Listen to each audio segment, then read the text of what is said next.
Jai Sri Krishna. In Śrīmad-Bhāgavatam, Canto 1, Chapter 6, the conversation between Sri Nārada Muni and Vyāsadeva Goswami. Here, in verse 23, Sri Nārada Muni said to Vyāsadeva Goswami that he was experienced that the God is saying to him, by service of the absolute truth, even for a few days, a devotee attains firm and fixed intelligence to Lord Sri Krishna. Consequently, he goes on to become his associate in the transcendental world after giving up the present deplorable material worlds.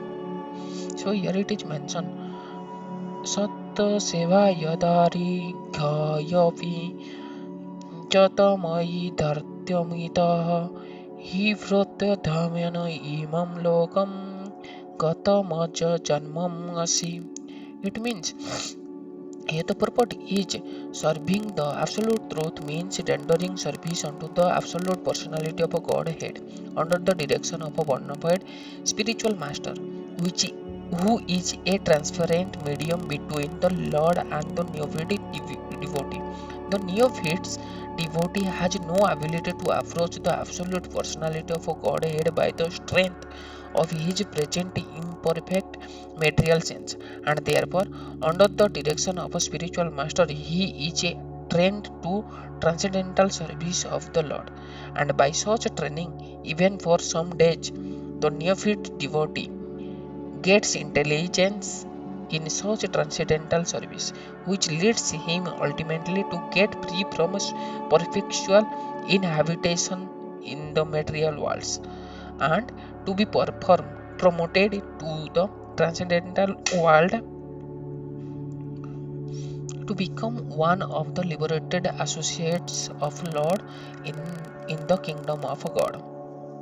So here in the next verse, again Lord Sri Krishna telling to Narada Muni that intelligence engaged in my devotion cannot be denuded at any time, even at the time of creation as well as at the time of annihilation.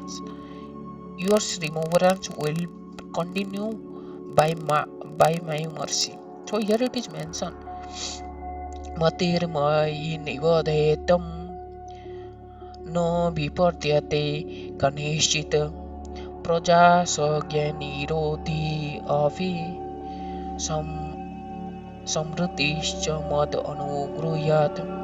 It means here the purport is devotional service rendered to the personality of a Godhead never goes in vain, since the personality of a Godhead is eternal. Intelligence applied in his service or anything done in his relationship is also permanent. In the Śrīmad-Bhāgavad-Gītā, it is said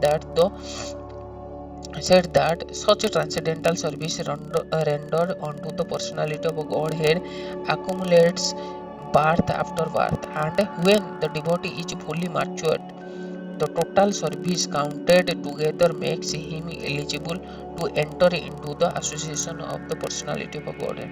Such accumulation of a God service is never vanquished, but increasing till fully mature. So here in the next verse, again it was telling by Lord Sri Krishna, Lord, the Supreme Personality of a Godhead, then the Supreme Authority personified by sound and unseen by eyes, but most wonderful, stopped speaking, feeling a sense of gratitude. I offered my obedience unto him, bowing my head.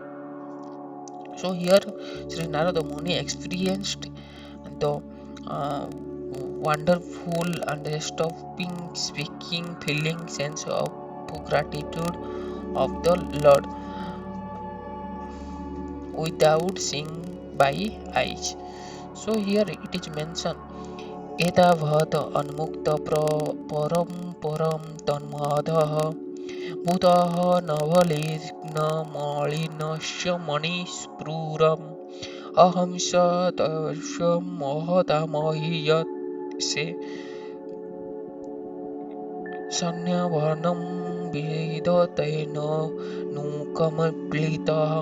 It means here the purport is that the personality of Godhead was not seen but only heard does not make any difference. The personality of Godhead produced the four Vedas by his breathing, and he is seen and realized through the transcendental sound of the Vedas. Similarly, the Bhagavad Gita is a sound representation of the Lord, and there is no difference in identity. The conclusion is that the Lord can be seen and heard by persistent chanting of the transcendental sound. Jai Jagannath, Jai Shri Krishna.